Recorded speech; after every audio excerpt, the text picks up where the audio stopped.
오늘 말씀은 다윗의 그 감사 기도 중에 한 대목입니다. 아까 우리가 소요리 문답 교리 시간에 잠깐 배웠지만은 우리 개혁교회 우리 성도들이 참 뼛속 깊이 알아야 될 것이 뭐냐면 12절의 말씀해 보면은 모든 자를 크게 하심과 강하게 하심이 주의 손에 있나이다. 그 다음에 또 11절에 여호와여 주권도 주께 속하였사오니 주는 높으사 만유의 머리심이니이다. 자, 우리 개혁교회 성도들은 모든 것이 이렇게 하나님께 속해 있다고 하는 것을 아주 명백하게 이론적으로만 제발 알지 않고 실제적으로 알고 있어야 됩니다. 저는 항상 이거를 우리가 사실 이게 가장 부족하지 않나 하는 그런 생각을 해요. 왜냐하면 우리가 성경 공부를 통해서 교리 공부를 통해서 또 설교를 통해서 사실 우리가 신앙의 전반적인 것은 다 압니다. 사실 모르는 게 거의 없습니다. 그러나 거기에서 머물지 말고 한 걸음 더 나아가서 실천적인 신앙에 있어서 우리가 실제로 그렇게 믿느냐, 이게 사실은 더 중요합니다. 더 중요한 게 아니라 이것도 꼭 필요하다고 하는 것을 이 시간에 좀 강조하고 싶습니다. 여러분, 이게 지금 다윗의 시인데 다윗이 어떤 사람입니까? 다윗이 학자입니까? 다윗이 교사입니까? 다윗이 어떤 사람입니까? 다윗은 평생을 전쟁터에서 칼을 가지고 사람을 죽이고 이기고 빼앗고 또 뺏기기도 하고, 다윗은 평생을 그렇게 산 사람이에요. 물론 나중에는 왕의 자리에 있었지만 역시 왕이라 고대 왕은 전쟁 지도자입니다. 고대 왕은 사실 군사적인 지도자란 말이에요. 그러니까 다윗은 단순히 율법을 외우고 공부를 통해서만 안 것이 아니라 뭐예요? 전쟁터에서 칼을 들고 싸우면서 그 피가 튀기고 사람이 죽고 비명소리가 들리고 팔다리가 잘려나가고 목이 잘리고 그 참혹한 곳에서 다윗은 하나님에 대한 것을 알고 배웠던 것입니다. 바로 이거예요. 다윗은 단순히 그냥 골방에 앉아갖고 율법을 종알종알 외워서 하나님은 우리의 만유의 주가 되시고 여호와는 나의 목자 되시고 그런 사람이 아니라 실제로 다윗은 정말 생사간에 목숨이 막 왔다 갔다 하는 그러한 그 상황을 일생토록 수도 없이 겪었던 사람이에요. 그런 가운데서 시편 23편 같은 시가 나온 것이고, 오늘 이 기도도 표제가 뭐냐면 다윗의 감사 기도입니다. 다윗이 하나님 앞에 감사하는 거예요. 그러니까 다윗이 자기의 그 일생을 돌아보면서 자신의 그 삶의 신앙의 여정을 살펴보면서 정말 모든 것이 다 주님께 있습니다.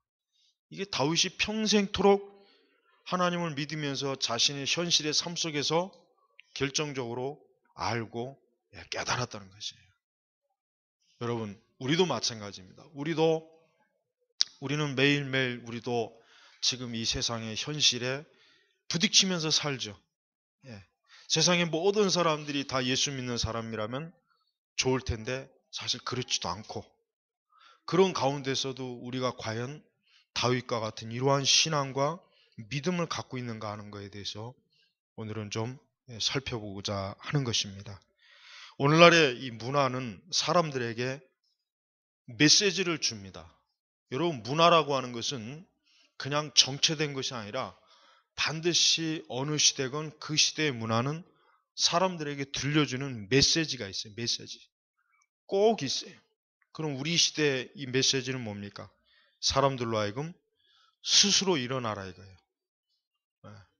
너 스스로 왕이 되라. 이게 지금 우리 시대의 세상이 주는 메시지예요, 메시지. 여러분이 직장을 가든 텔레비전 드라마를 보던 영화를 보던 책을 읽던 심지어 어디 여행을 가든지 간에 여러분이 도로를 지나면서 여러분이 보는 모든 것들을 유심히 볼 때 이 시대가 주는 메시지는 뭐냐면 너는 너 자신의 왕이 되라. 요거예요. 요거. 다른 게 없어요. 모든 광고 메시지는 지금 여기에 다 지금 뿌리를 내리고 있어요. 너는 너의 왕이 되라. 그러니까 너 스스로 일어나라.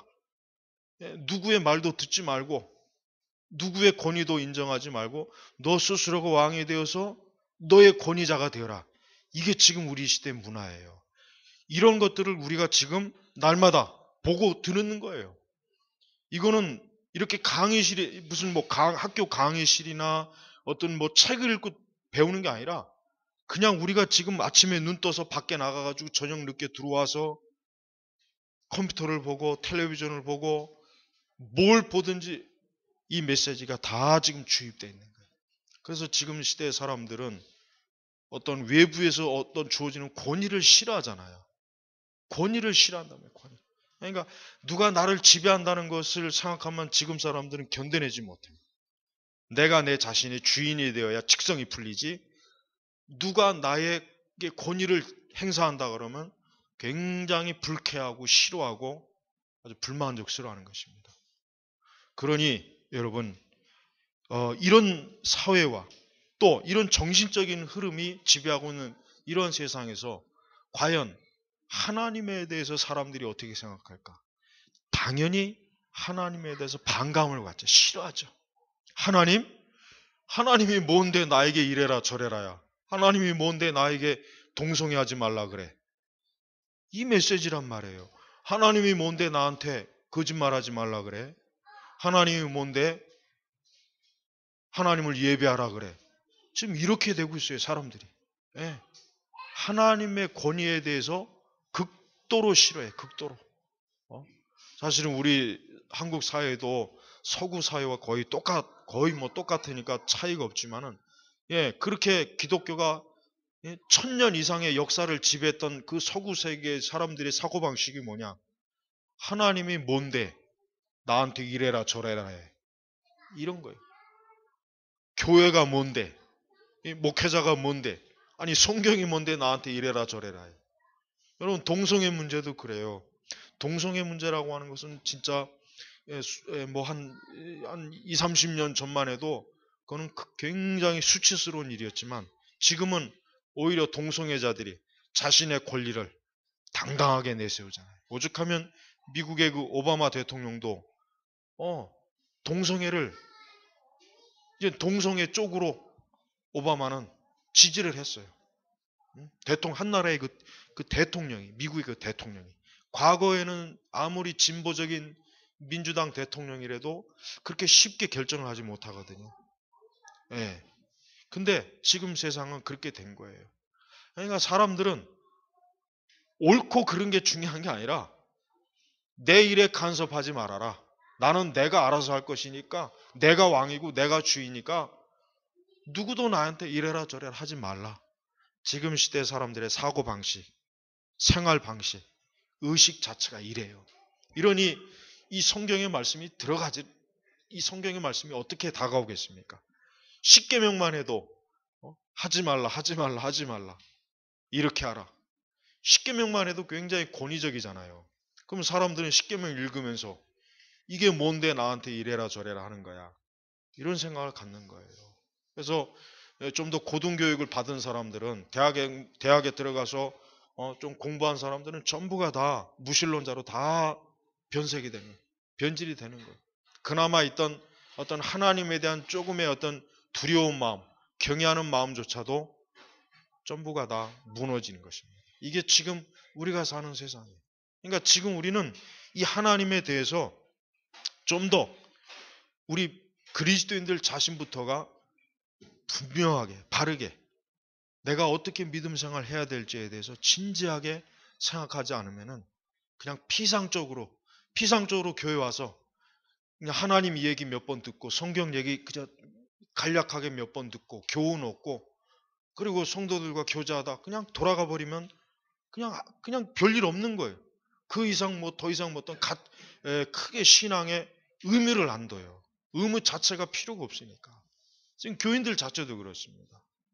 목회자들 자체도 성도들에게 여러분들이 이 믿음이 아니면 죽습니다. 여러분들이 믿음이 아니면 여러분들 존재는 아무 의미가 없습니다. 이렇게 얘기하기가 어려워진 시기가 됐어요. 그만큼 목회자들도 하나님에 대한 절대성이 그 자신부터가 상실이 되었기 때문에 명백한 진리를 회중들에게, 성도들에게 요구하지 않는 거예요. 애매모호하단 말이에요. 애매모호. 불투명해요. 모든 사람들에게 그저 만족할 수 있는 어떤 감동적인 얘기, 그저 어떤 교훈적인 얘기는 할 수 있지만 당신들 이렇게 하면 안 됩니다. 이러면 죄입니다. 이렇게 가는 건 하나님의 뜻이 아닙니다. 이렇게 명확하게 얘기하는, 그렇게 설교하는 시대는 이미 꽤 지났다는 얘기예요. 그러니까 교회의 정체성, 그리스도의 정체성이 어떻게 됩니까? 굉장히 낮아져 버린 거예요. 이것은 그냥 어느 날 갑자기 된 게 아니라 사실 이 뿌리는 1800년대 또 1900년대 이 근대 철학이 갑자기 확 부상을 해서 그 시대 사람들은 너나 할 것 없이 적어도 성경에 대해서 알고 있었고 교회를 다녔고 성경의 가르침을 제일 중요하게 여겼는데 이 근대 철학자들이 들어오면서부터 어떤 생각을 갖게 되냐면 인간은 독자적인 존재이기 때문에 교회의 권위와 성경의 권위를 무시하라. 이런 가르침들이 학교에 계속해서 들어왔단 말이에요. 이런 가르침들이 100년, 150년, 200년 동안 쌓인 게 오늘 지금 우리 사회가 된 거예요. 이게 하루아침에 된 게 아니에요. 네. 그래서 적어도 옛날 사람들은 설령 교회를 다니지 않고 성경 말씀을 믿지 않아도 어떤 신적인 경외감 같은 건 다 갖고 있었어요. 그래서 함부로 얘기를 못 했단 말이에요. 설령 자기가 반기독교적인 불신앙적인 생각을 갖고 있어도 굉장히 조심스러웠다고요. 근데 지금은 이제 공공연히 얼마나 이 지적인 무신론자들이 얼마나 활기를 치고 다닙니까?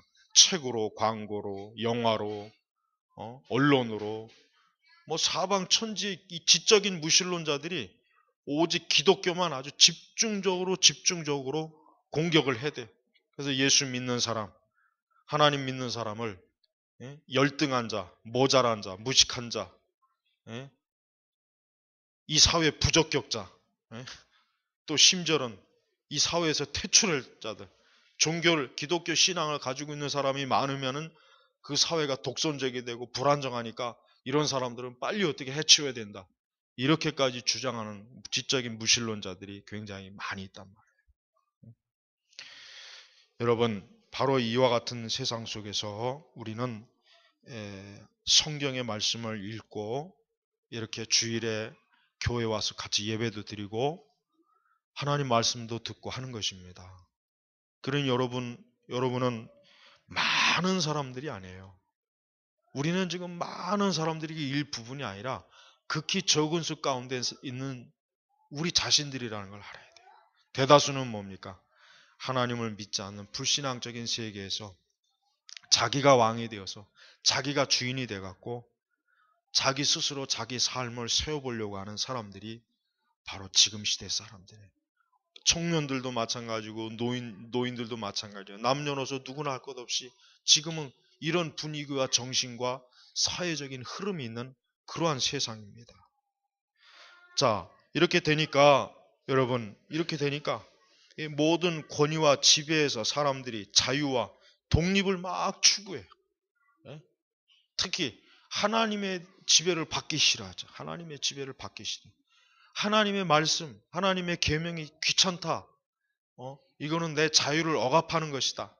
이거는 나를 굉장히 아주 굴욕을 주는 것이다.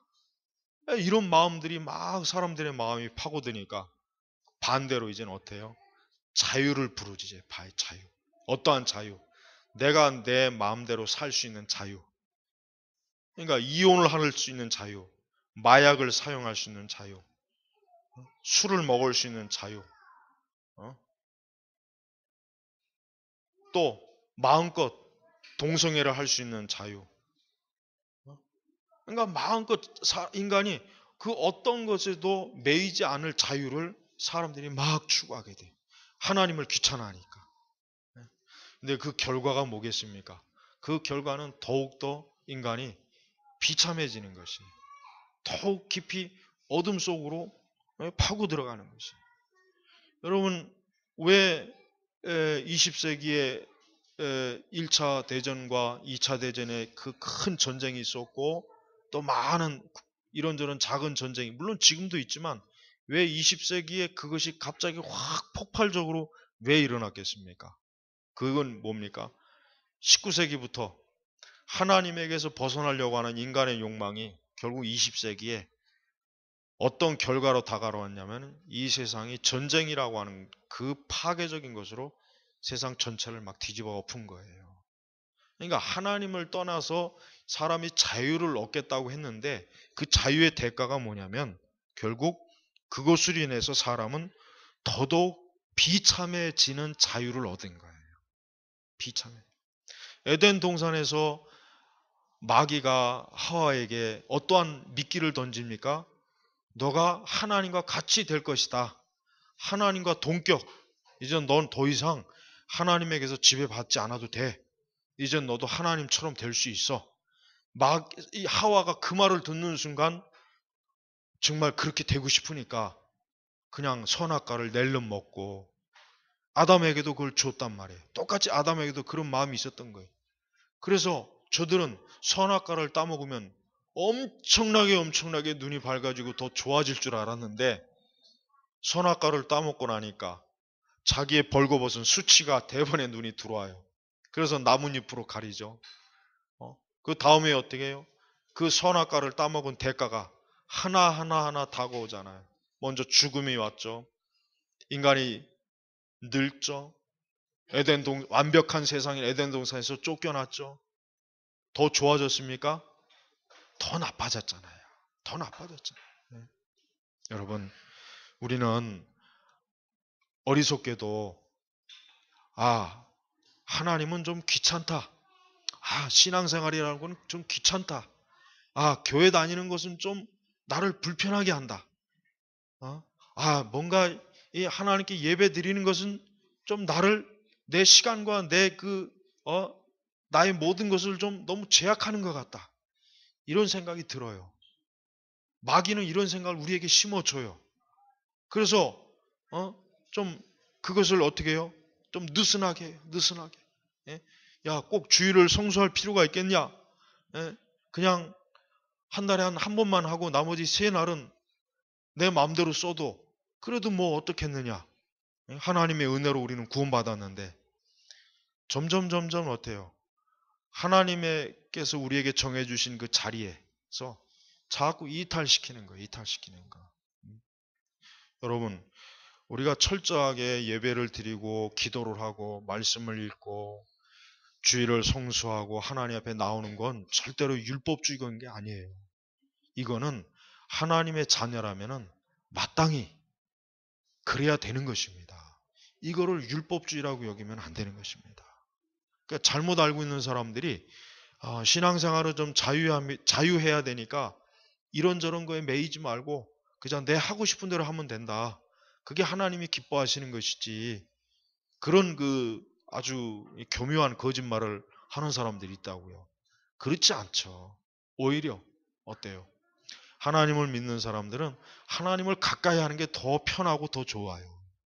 진짜 그가 하나님의 사람이라면, 그가 진짜 물과 성령으로 거듭났다면 그는 하나님께로 가까이 하는 게 더 좋고 더 자유스럽지, 멀리 하면 할수록 불안하고 더 안정감이 없고 더 마음이 어때요?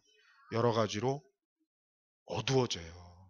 그래서 하나님 믿는 사람과 믿지 않는 사람은 명확하게 구분이 됩니다. 물과 기름처럼 구분이 될 수 있어요. 교회 안에서는 절대로 중간지대에 있는 사람이 없습니다. 교회 안에는 반드시 두 종류의 사람밖에 없어요. 하나님을 믿는 사람과 하나님을 믿지 않는 사람. 딱 두 종류밖에 없어요. 교회 안에도.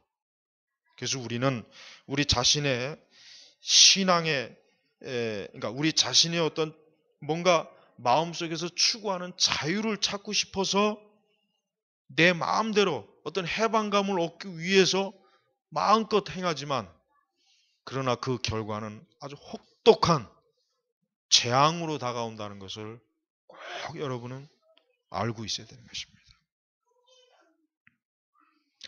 인간이 하나님을 믿고 의지할 때 그렇게 해서 좋은 것이 뭐겠습니까? 그럼 반대로 그래요. 사람이 하나님을 믿고 의지하고 그분에게서 다스림을 받을 때 좋은 것이 그럼 뭐겠습니까?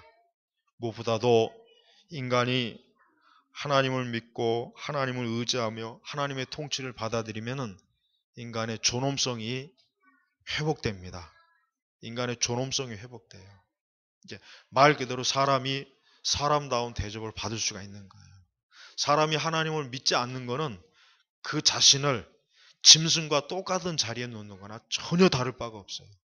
그래서 구약 성경에는 하나님을 믿지 않는 불신앙자들을 무지한 짐승으로 표현한단 말이에요. 무지한 짐승으로. 그러니까 사람이 하나님을 믿어서 좋은 가장 첫 번째는 뭐냐면 인간의 본래 존엄성이 회복되는 거예요. 그러니까 사람이 하나님께서 사람을 아주 영광스럽게 만드셨잖아요. 그런데 그 영광스러운 사람을 아담과 하와가 크게 훼손시켜 버렸어요. 아주 그 가치를 확 무너뜨려 버렸어요. 근데 예수 그리스도 안에 들어오는 순간 다시 더 존귀한 자로서 하나님 앞에 설 수가 있어요.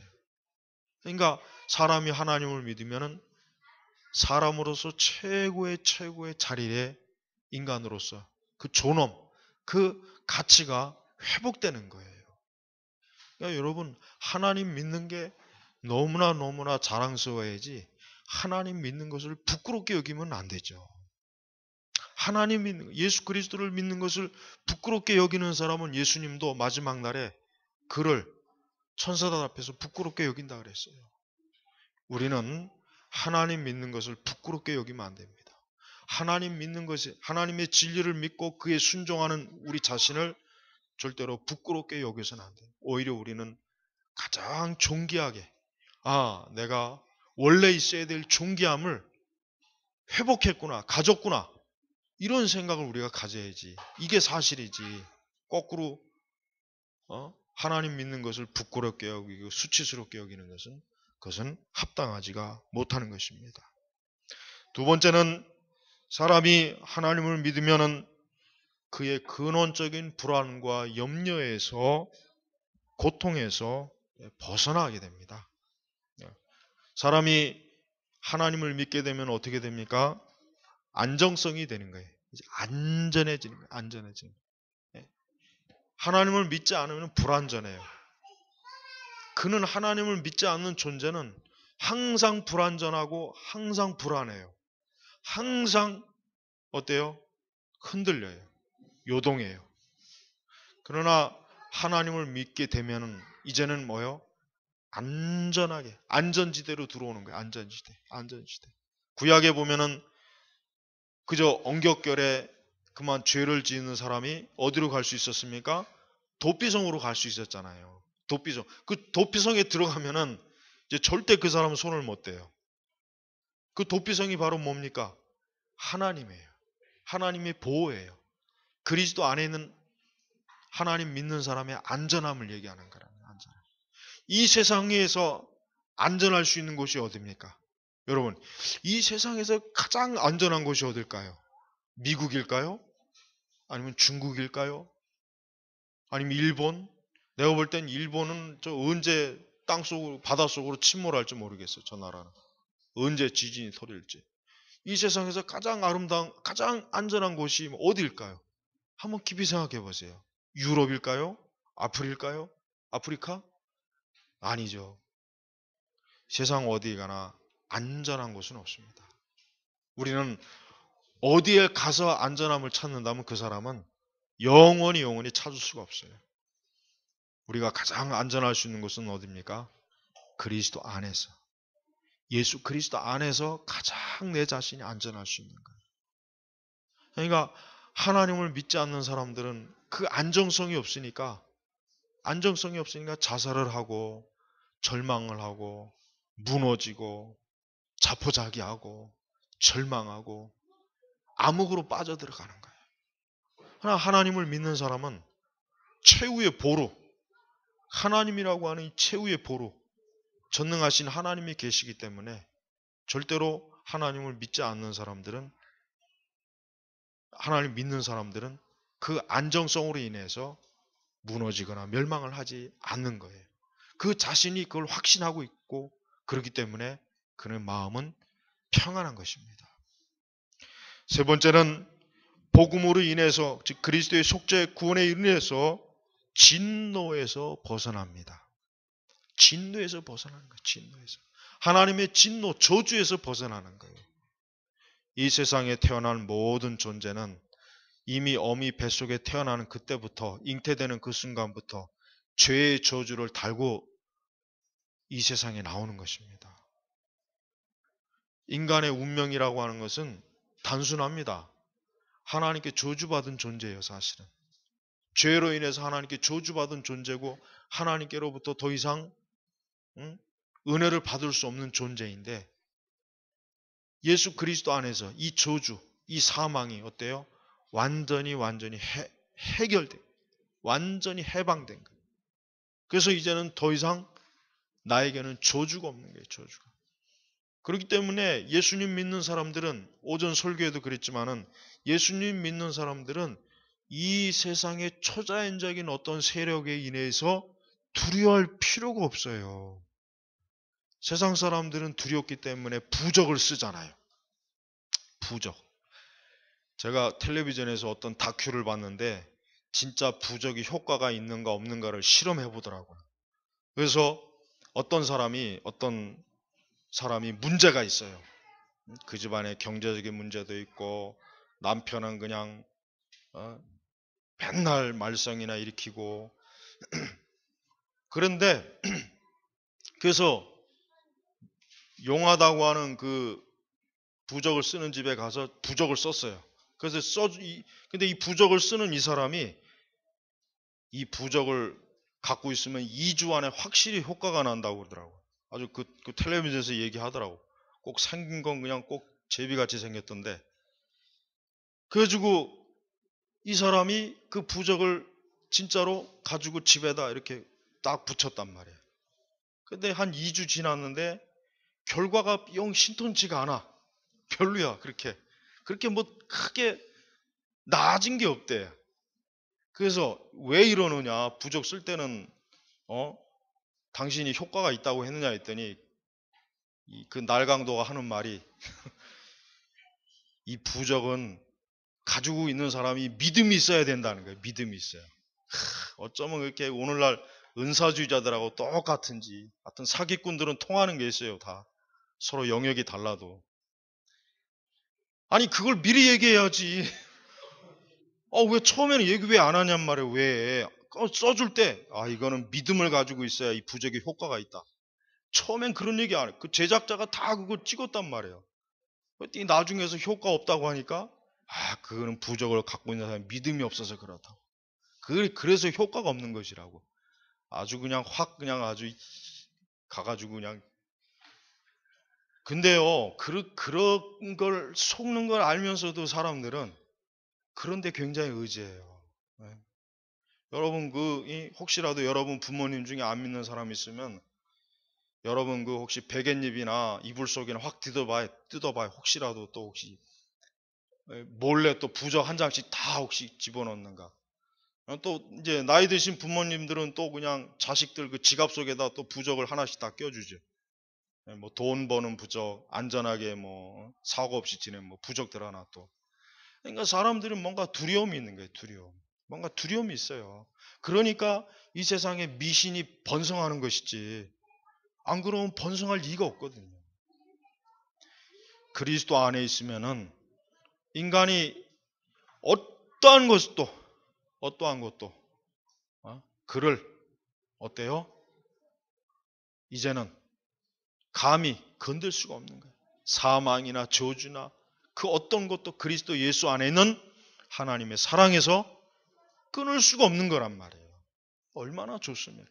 그러니까 예수 믿는 사람들은 제발 세상 사람들이 갖고 있는 미신적인 두려움을 한 가지라도 갖고 있으면 안 돼요. 혹시라도 아직도 예수 믿는데 뭐 이사 날짜를 본다든가 뭐 손보는 날짜를 본다든가 아주 이상한 그런 것들이 막 또 뭐 좀 더 유식한 말로 하면 뭐 징크스, 뭐 시험 볼 때 그냥 한 일주일 내내 머리도 안 감고 손톱 발톱도 안 감고 그거 다 미신이에요 그거. 근데 예수 믿는 사람들도 그런 사람들이 있어요. 응? 그게 매이는 겁니다. 매이는 거. 예수님은 그러한 매임으로부터 우리를 자유케 하시려고 십자가에서 우리를 죄를 해결해 주셨는데 우리가 왜 그런 거에 매여요? 매일 필요가 없다. 자유해야 돼요. 자유. 그러니까 예수 믿는 사람들은 그리스도 안에서 자유를 얻었기 때문에 그 어떤 미신적인 생각, 그 어떤 무섭고 두려운 재앙, 저주 이런 거에 대해서 일체 이제는 마음에서 두려워할 필요가 없습니다. 두려워할 필요가 없어요. 그러니까 자유함을 얻는 거예요. 네 번째는 뭡니까? 하나님에 대한 경외심으로 예배를 드릴 수가 있습니다. 여러분, 우리가 드리는 예배가 얼마나 하나님의 큰 축복이라는 걸 우리가 알아야 돼요. 예배를 우리는 혹시라도 우리의 시간과 또 우리의 정력과 우리의 삶을 좀 회방하는 그런 요소로 볼 수도 있지만 그것은 크게 잘못된 생각입니다. 예배는 성도에게 있어서 하나님이 주시는 최고의 축복이에요. 왜 그런지 아십니까? 여러분이 만약에 여기서 예배를 드리지 않고 즉 하나님을 믿지 않다면 여러분은 다른 곳에 가서 예배를 드린단 말이에요. 지난 시간에 얘기했잖아요. 야구 좋아하는 사람은 야구장 가가지고 맥주나 오징어 씹어가면서 거기서 예배하는 거예요. 그게 예배예요. 어떤 사람은 또 극장에 가서 예배 드리겠지. 영화 보면서 그게 예배란 말이에요. 그게. 어떤 사람은 골프장 갈 것이고 어떤 사람은 친구하고 놀러 갈 것이고 어떤 사람은 등산을 갈 것이고 그게 예배입니다. 그게 그 사람들한테는 예배가 되는 거예요. 우리 성도들이 예배당에서 하나님을 예배하는 것은 하나님께서 주시는 최고의 축복이에요. 우리가 이 예배가 그냥 뭐 아무나 다 예배 드릴 수 있어요. 천만에요. 그리스도 안에 있는 사람만 예배 드릴 수가 있어요. 그리스도 바깥에 있는 사람은 다른 예배를 드리게 되어 있단 말이에요. 다른 예배. 다른 쾌락과 정욕과 이 세상의 세속적인 데 빠진 다른 예배야. 다른 예배. 그러니까 다른 신을 예배한다는 거예요. 다른 신. 그거는 멸망이에요. 우상에 관련 예배라고. 그러므로 우리는 이 세상에 할 말이 있습니다. 어떠한 할 말이 있습니까? 진리에 대한 것을 우린 얘기할 수가 있어요. 세상 그 어디에도 진리는 없습니다. 진리는 오직 그리스도입니다. 오직 성경의 말씀만이 진리일 뿐 다른 그 어떤 곳에도 진리라고 하는 것은 없대. 그러니까 수많은 사람들이 이 진리에 갈급해요. 사실은 인간의 본성 속에는 무언가 어떤 절대적인 진짜 진리가 있지 않을까 해서 사람들이 헤매요. 누구나 다 그렇습니다. 그런데 정말 그 진리를 알고 믿고 깨달은 사람은 너무 적습니다. 그러니 우리가 하나님을 알게 되고 믿는다는 게 얼마나 큰 축복인지를 우리는 알 수가 있습니다. 이렇게 하나님을 믿고 하나님을 의지하는 사람에게는 하나님께서 실제적으로 은혜를 주십니다. 실제적인 은혜 뭡니까? 무엇보다도 하나님의 인도하심이 있습니다. 여러분, 우리는 절대로 길 잃은 양이 아닙니다. 우리 그리스도인들은 절대로 길 잃은 양이 아니에요. 우리는 지금 확고하게 길을 찾은 사람이고 그 길 위에 있는 사람이에요. 길 잃은 양이 아니에요. 세상 사람들은 길 잃은 양이지만 우리는 길 잃은 양이 아니라 우리는 참된 생명의 길에 있는 사람이에요. 그러니까 우리는 길을 잃어버리거나 방향할 필요가 없어요. 어디로 갈까? 어떻게 해야 될까? 아니에요. 우리에겐 이미 참된 길이 놓여져 있습니다. 우리는 지금 이대로 하나님을 믿고 예수님 안에 있는 이대로 우리가 이 땅에서 우리의 생이 마감하면 우리는 천국으로 갑니다. 우리는 천국에 나를 위한 영생을 누릴 하늘의 집이 우리에게 있어요. 그러니까 우리는 길을 잃은 게 아니에요. 절대로 여러분 자신이 스스로가 여러분의 인생에 대해서 행여라도 방황한다는 생각을 가지면 안 돼요. 그리스도 안에 있는 사람은 방황이라는 게 절대로 없어요. 왜? 예수님께서 그를 보호하고 인도하기 때문에 그런 것입니다. 또한 우리는 예수님을 의지할 수가 있습니다. 예수님을 의지해서 도우심을 요청할 수가 있어요. 도우심. 여러분, 하나님께 의지하고 하나님의 도우심을 구하는 것은 우리 성도들에게 있어서 최고의 특권입니다. 어떻게 주어진 특권입니까? 예수님께서 십자가에서 죽으심으로 내게 주신 특권이에요. 그 아들을 주신 이가 다른 그 어떤 것을 우리에게 아끼겠어요? 예? 여러분, 하나님께서 독생자 예수 그리스도를 주셨는데, 십자가에 죽음으로 내어 주셨는데 무엇을 하나님이 아까워하겠냐 이거예요. 무엇을 아까워하시겠냐 이거예요. 아유, 야, 이거는 좀 아까워서 안 되겠다. 이건 좀 주기가 힘들다. 그럴 만한 게 하나님에게 남아 있겠습니까? 없습니다. 하나님에게. 여러분은 하나님께 의지하는 그 도우심에 대한 확고한 신앙을 좀 가지셔야 돼요. 하나님 믿는 것이 단순히 추상적으로 높으시고 전능하신 하나님에 대한 어떤 경외심 안에는 하나님을 의지하는 도우심이 꼭 있어야 돼요. 그게 하나님께서 원하시는 거예요. 하나님께서 당신의 자녀들이 하나님에게 도움을 요청하고 구하는 것을 하나님이 얼마나 기뻐하십니까? 얼마나 그것을 좋아하시고 얼마나 하나님께서 그 일에 대해서 하나님은 너무나 그것을 원하시는 분이란 말이에요.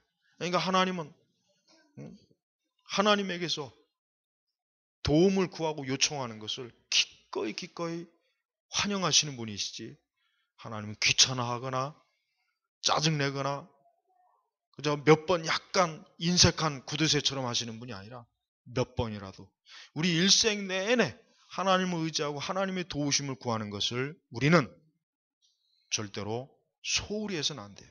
오늘 말씀의 12절에 부와 기가 주께로 말미암고 또 주는 만유의 주제가 되사 손에 권세와 능력이 있사오니. 손에 권세와 능력이 있사오니. 이게 그냥 단순히 시적인 표현이 아니에요. 이거 단순히 시적인 표현이 아니라 진짜 다윗은 하나님의 그 손에 하나님께서는 정말 권세와 능력이 있어서 모든 것이 다 주께로 말미암는다는 것을 그는 확고하게 아는 거예요. 확고하게 자기 자신이 분명히 체험한 거예요. 분명히 사실이라는 걸 깨달은 거예요. 우리도 우리의 모든 것을 누구의 손에 맡겨야 되겠습니까? 하나님의 손에 맡겨야 됩니다. 이게 바로 하나님을 주인으로 섬기는 주의 백성들의 가장 기본적인 마음이에요. 나는 나의 모든 일을 주님께 맡기리라. 주의 손에 맡기리라. 내 현재와 내 장래, 나의 자질구레한 모든 것까지도 하나님의 손에 맡기리라. 그것이 경제적인 것이든 육신의 문제이건 영적인 것이건 누구의 것이건 간에 나는 나의 것을 주의 손에 맡기리라. 주님의 손은 권세와 능력이 있기 때문에, 또 모든 것이 주께로부터 오기 때문에 당연히 우리는 하나님의 손에 맡겨야 되는 것입니다. 그래서 여러분 할 수 있는 대로 여러분의 모든 일을 하나님의 손에 항상 맡기는 그런 습관을 길러야 돼요. 혼자 전전긍긍하지 말고, 혼자 염려하고 근심하지 말고 하나님의 손에 맡기고 기도하고 주의 은혜와 도움을 자꾸 요청해야 돼요. 그게 하나님을 믿는 거예요. 그게 하나님을 주인으로 섬기는 거예요. 하나님을 주인으로 섬기고 믿는다는 사람이 하나님께 도움을 구하지 않고 자꾸 사람 의지하고 다른 것 자꾸 의지하면 하나님은 아주 더 그냥 진탕 아주 골탕 먹게 만들어버려요. 너가 어디 나를 떠나서 무엇을 할 수 있는지 보자. 너가 이 포도나무 가지를 떠나서 네가 뭘 할 수 있는지 한번 보자. 하나님은 아주 더 그냥 진흙탕 속으로 밀어 넣으신다. 그럴 필요가 왜 있어요? 처음부터 철저하게 주의 손에 맡기고 주의 도우심을 구하면 되는 거 아닙니까? 우리는 그 어떤 것에도 우리는 무릎을 꿇어서는 안 돼요. 비굴하게. 왜? 만왕의 왕 되신 하나님께서 나의 아버지가 되시고 그분의 손에 권세와 능력이 있는데 왜 우리가 비굴하게 사람들 앞에서 왜 우리가 그럴 필요가 뭐가 있겠습니까? 오늘 우리 시대 그리스도인들은 너무나 이 세상 앞에서 비굴해요. 너무나 비굴해요. 그건 하나님 우습게 여기기 때문에 그러는 거예요. 그 사람들 속에. 또한 우리는 장차 부활의 몸을 우리는 입습니다. 부활의 영광스러운 몸을 우리는 입게 되어 있어요. 그 부활의 날에 얼마나 우리의 영혼이 우리의 새로운 또 몸을 입을 때 얼마나 큰 기쁨이고 자유함이고 이로 헤아릴 수 없을 만큼 가장 영광스러운 날이 될 거잖아요. 또한 끝으로 우리에겐 영원한 복락, 영생이 우리에겐 있습니다. 우리에겐 영생이라고 하는 게 있어요. 영생. 이 영생이라고 하는 것도 때로는 너무 추상적이라 도대체 영생이 무엇일까? 말 그대로 영원한 삶인데 그 영원한 삶이 뭐겠습니까? 빛 가운데서 천국에서의 그 영원한 삶이에요. 이젠 더 이상 무거운 짐을 지지 않아도 되고 더 이상 수고하지 않아도 되고 더 이상 슬픔과 질병과 온갖 악에 의해서 우리가 고통당하지 않고 영원한 천국에서의 영생을 누리는 거란 말이에요. 진짜 정말 만약에 이 사기꾼들하고는 틀리게 우리가 천국이라고 하는 것을 단 한 번 1분만이라도 본다면은 장담할 수 있을 건데 한 사람도 다시 이 세상에 오고 싶어 하는 사람은 없을 거라고 생각해요. 그 사람이 이 세상에서 아무리 행복하고 아무리 좋게 살았다고 해도 천국에서 단 몇 초만 천국의 모습을 본다면은 진짜 본다면 그는 이 세상에 대해서 눈꼽만큼도 매력을 느끼지 못할 거란 말이에요. 우리가 사실은 믿음으로 지금 현재 그래야 돼요. 사실은. 설령 우리가 천국을 보지 못했다 해도 분명히 성경에는 우리가 생각할 수 없을 만큼 천국은 놀라운 곳이라고 했으니까 우리가 지금 그 천국을 향해서 지금 우리는 가고 있는 거예요. 그렇다고 그 날이 뭐 1000년, 만년이 돼야 가는 게 아니잖아요. 정말 눈 깜짝하지. 하나님께서는 뭐 1000년이 하루 같고 하루가 1000년 같다 할 만큼 하나님 앞에서 우리의 삶이라고 하는 건 잠언서에 나오는 것 같이 안개거든요. 안개. 아침 안개란 말이에요. 안개라고 하는 게 보십시오. 그렇게 안개가 막 뿌옇다가도 햇빛이 조금만 비추면 순식간에 안개가 없어지잖아요. 하나님 앞에서는 바로 그건 거예요. 그러니까 여러분, 우리 성도들이 진짜 이 천국의 영생을 누린다는 생각을 한다면 설령 평생 내가 우리 세상에서 오두막에서 산다고 해도 그 기쁨은 말로 다 할 수 없을 거란 말이에요. 세상에서 우리가 뭐 어떠한 고난과 핍박을 당하고 어떠한 뭐 불행한 일을 당해도 천국에서의 그 영생을 믿고 확신한다면, 성경에 나와 있는 것을 믿는다면 우리 성도들은 아무것도 그것으로 인해서 이 세상 어떤 것으로 인해서도 괴로워하거나 막 그것 때문에 그냥 자살하거나 죽고 못 살거나 그럴 일이 없다는 거예요. 세상 사람들은 어쩔 수 없어요. 세상 사람들은 이 세상이 전부거든요. 그들에겐 이 세상이 전부란 말이에요. 그러니까 이 세상이 결국 그들을 죽이고 살리는 거예요. 그러나 우리 성도들은 오직 하나님만이 나의 모든 전부가 되기 때문에 우리는 이 세상에 대한 것에 대해 거의 모든 것을 초월할 수가 있는 거예요. 넘길 수 있는 거예요. 하지만 안타깝게도 지금 시대의 교회 성도들은 천국에 대한 기쁨과 영생의 기쁨이 거의 상실이 되었습니다. 거의 상실이 돼서 거의 없다고 봐도 돼요. 아마 천국이 있다는 것도 믿지 않을 사람들 꽤 있을 거야, 진짜 속으로. 천국이 설마 있겠어? 그것이 정말 있을까? 그런 사람이 지옥은 또 있겠다고 믿겠어요? 지옥도 믿지 않을 거란 말이에요. 여러분, 하나님은 광대하시고 권능과 영광과 이김과 위엄이 다 주께 속하였사오니 천지에 있는 것이 다 주의 것이로소이다. 여호와여 주권도 주께 속하였사오니 주는 높으사 만유의 머리심이니이다. 그렇습니다.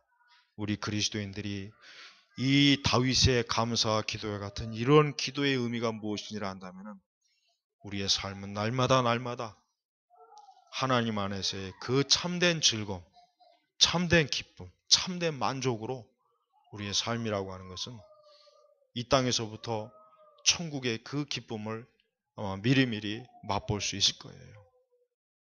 이 귀한 기도가 우리의 기도가 되기를 주의 이름으로 진심으로 축원합니다. 기도하겠습니다. 하나님 아버지 감사합니다. 참으로 오늘도 하나님께서 우리로 하여금 이 하나님의 말씀을 통해서 하나님이 어떠한 분이신지를 알게 하시니 감사합니다. 그러나 우리가 알아야 할 만큼 충분히 다 알지 못하고 또 이와 같은 하나님에 대한 그 영광스러움을 우리가 충분히 다 이 땅에서 그것을 다 맛보지는 못하고 있습니다. 아버지, 날마다 매일매일 이 하나님의 위대하심과 영광, 권능, 그 권세와 능력과 그 모든 위엄을 맛보며 살 수 있도록 저희들을 인도하여 주시옵소서. 감사하며 살아계신 우리 주 예수님의 이름으로 기도 올렸습니다. 아멘.